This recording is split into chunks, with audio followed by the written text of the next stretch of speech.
हाँ बस 1 मिनट रुक जाओ, तो पहले तुम्हारा वीडियो बना के भेज देते हैं, सारा कन्फ्यूजन दूर हो जाएगा, क्यों कहाँ पे तुम गलती की है तुमको मालूम चल जाएगा। इससे तुम और लर्निंग करेगी, ठीक ना। तो अभी हम मंथली चार्ट पे आ गए हैं। मंथली चार्ट पे सबसे पहला क्या देख रहे हैं कि मंथली चार्ट पे मार्केट आके अपना सपोर्ट एरिया पे है। दूसरा चीज देखने को क्या मिल रहा है कि हमारा ट्रेंड अप है मंथली साइड पे, ओके।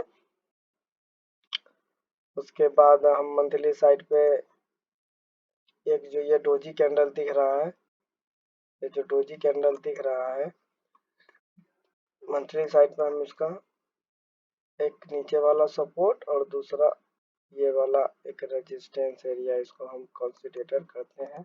अब आते हैं वीकली चार्ट पे। वीकली चार्ट पे हमको क्या देखने को मिल रहा है कि मार्केट एक जोन में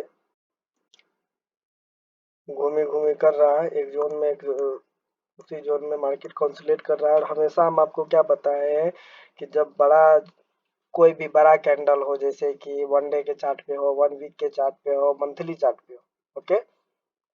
अगर डोजी कोई कैंडल बना रहा है या फिर कोई भी कैंडल बने, उसके बीच में मार्केट इस तरीके के साइडवेज है, क्योंकि देखो मंथली पे आप देखेंगे तो आपको क्या दिख रहा है कि डोजी कैंडल यहाँ पे दिख रहा है। जैसे के बाद वीकली चार्ट पे आएंगे तो इसमें कई सारा वीकली चार्ट पे आपको कैंडल दिखेगा, मगर यहाँ पे आपको मालूम चलना चाहिए कि ये डोजी कैंडल का वीक को हम हाई और लो मार्क किए थे, इसी बीच में मार्केट है। उसके बाद में फिर हम आ गए 1 डे के चार्ट पे। 1 डे के चार्ट पे हमको क्या देखने को मिल रहा है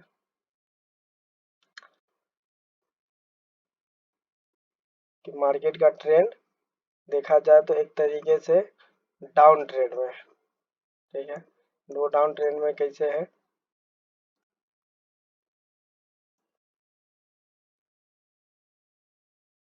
लोअर लो, लोअर हाई, लोअर लो, लोअर हाई, लोअर लो, लोअर हाई, फिर लोअर लो, और फिर यहाँ पे काफी टाइम हो सकता है कि कॉन्सुलेट करे। इसलिए कॉन्सुलेट करे क्योंकि यहाँ पे हमको मालूम है कि डोजी कैंडल मंथली चार्ट पे बना है, तो हो सकता है मार्केट अभी यहाँ पे कॉन्सुलेट करेगा, क्योंकि जब तक इस वीक को ऊपर नहीं निकालेगा तो ये प्रॉपर बुलिश नहीं हो सकता है। इस एरिया के ऊपर में अगर जब तक ले ना निकाले तब तक ले बुलिश नहीं हो सकता है, और इसके नीचे में जाए तब तक ले बेरिश नहीं हो सकता है, ठीक है। क्योंकि हमको अभी हम लोग एक बड़ा टाइम फ्रेम के रेंज में घूम रहे हैं, तो ये चीज हमेशा माइंड में हमको याद रखते हुए आगे बढ़ना है। अब यहाँ पे छोटा टाइम फ्रेम पे हमको शॉर्ट टाइम फ्रेम पे हमको ट्रेड बनाना है, तो शॉर्ट टाइम फ्रेम पे ट्रेड क्या बनाना है, देख मार्केट इस मंथली चार्ट पे आके और क्या क्या सपोर्ट लिया, सबसे बड़ा और सबसे अच्छा पुलिस इंगल्फ, जिसको पुलिस इंगल्फ फिन कहते हैं, वो बनाया इस एरिया में। देखो सपोर्ट लिया, यहाँ पे पुलिस इंगल्फ फिन बनाया। उसके बाद इस पुलिस इंगल्फ फिन को क्या किया, इसके हाई को निकालने की कोशिश कर रहा है पर अभी निकाल नहीं पाया। तो एक बार ये इसने क्या किया, एक छोटा सा एक यहाँ पे कैंडल है, एक हाई बनाया ब्लू सिंगल फिन का। उसके बाद में एक रीटेस्ट लिया, रीटेस्ट लेने के बाद में फिर से एक ग्रीन कैंडल बनाया और फिर से यहाँ पे कंसोलिडेट कर रहा है। तो अब हम छोटा सा टाइम फ्रेम 4 घंटा के टाइम फ्रेम पे आते हैं, ओके। एक ये हमारा लिए एक सपोर्टिंग एरिया बना, और ये एक ये सॉरी एक ये हमारे लिए अभी रख के लिए फिलहाल के लिए एक रेजिस्टेंस एरिया बना, ओके। ये छोटा टाइम फ्रेम पे। अब हम आ जाते हैं 1 घंटा के टाइम फ्रेम पे। मार्केट को इस तरीके से एनालाइज किया जाता है। कल के दिन में जो हम कल के दिन में जो हम ट्रेड बनाए थे, ये किधर बनाया था, अब इस तरीके से जब तुम एक 15 मिनट के टाइम फ्रेम पे आएगी तो इस तरीके का तुमको दिखेगा। मिनट घुमाते,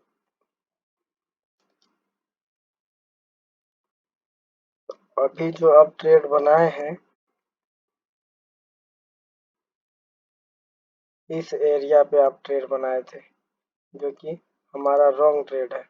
हमेशा रेजिस्टेंस पे सेल करने के सोचना चाहिए, और हमेशा सपोर्टिंग एरिया पे हमको बाई करने का सोचना चाहिए। बट फिलहाल हम आगे आपको बताते हैं कि क्या रीज़न है।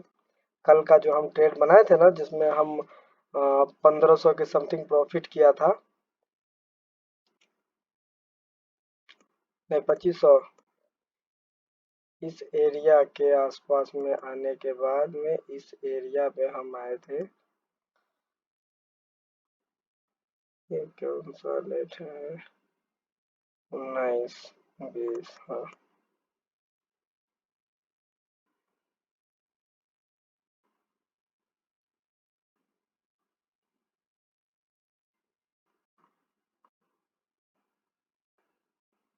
मार्केट इस एरिया पे आया आया आया।